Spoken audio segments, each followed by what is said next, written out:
Some people ask the question from time to time, Reverend Ike, is it right for some people to have so much while others have so little? I said, well, that's your choice. Don't criticize me for what I choose. I choose to be abundant.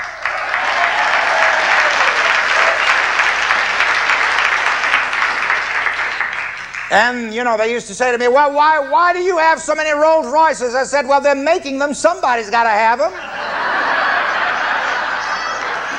Maybe one of the reasons I have so many is because you didn't choose to have one.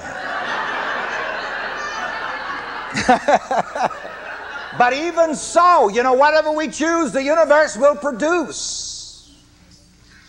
So everybody is under the verdict of his own choice. And so I don't see it as greed. But I will put in this disclaimer, and I said this as they interviewed me out there, I think it was Channel 9. When it comes to material money and material things, we do not serve these things. These things serve me or us. And as long as you can keep that balance, it is just fine. You see, money is a wonderful servant, but a terrible master. And you see, and I'm striking a chord with some of you that can't quite handle money yet. You say, that's what I always thought. Do you know why it is a lot of people have problems with money? A lot of people are afraid of money.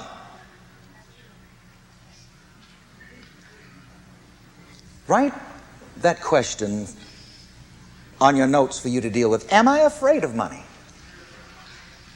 I want you to examine yourself, y'all, because some of you are. But we're going to cast out that demon of fear of money before we leave here tonight. I tell about this almost every time I do a seminar.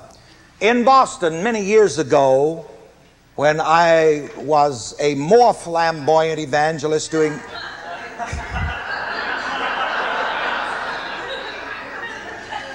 the healing and blessing meetings, a 75-year-old lady, Pentecostal pastor evangelist, came to my meeting one Sunday night. This dear lady, minister, was really afraid to even pray for what she wanted. She was afraid it would come between her and God. But that one daring moment, I helped her to break loose. And she said, I really want my own house. She gave the money, went home, went to bed. Before she got out of bed the next morning, the head of the trustee board called her. They called her Mother. And said to her, Mother, there's a new housing development in the suburbs here. Beautiful houses.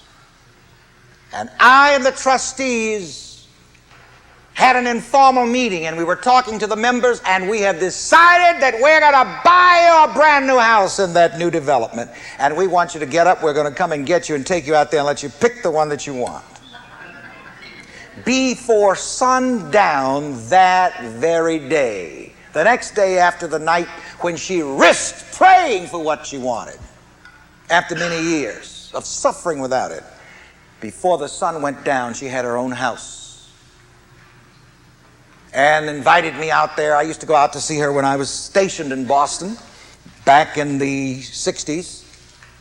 And I remember the first time I went out to visit and to have dinner with her in a new house. When we drove up, there was a brand new Buick Electra 225 sitting up in the driveway. And you know how I can be. I walked in and I started teasing. I walked over and I kissed her and I said, Mother, I said, are you enjoying this beautiful house? Is this beautiful house coming between you and God? She said, no, son. I can serve God a lot better in my own house.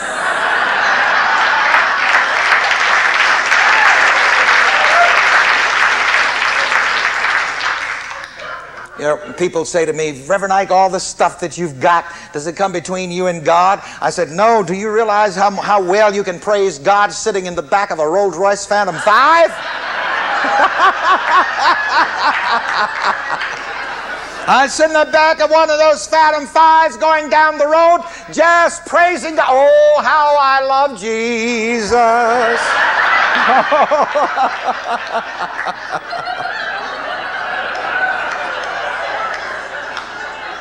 Well, anyway, let's go back to the lady pastor's house.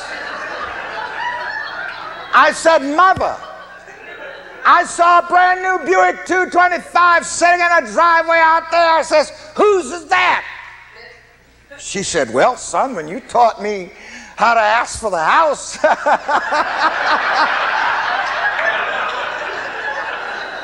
And I saw how fast that worked and that didn't come between me and God. I said, well, God, while you're giving me the house, it's got a carport. Give me something to put under it.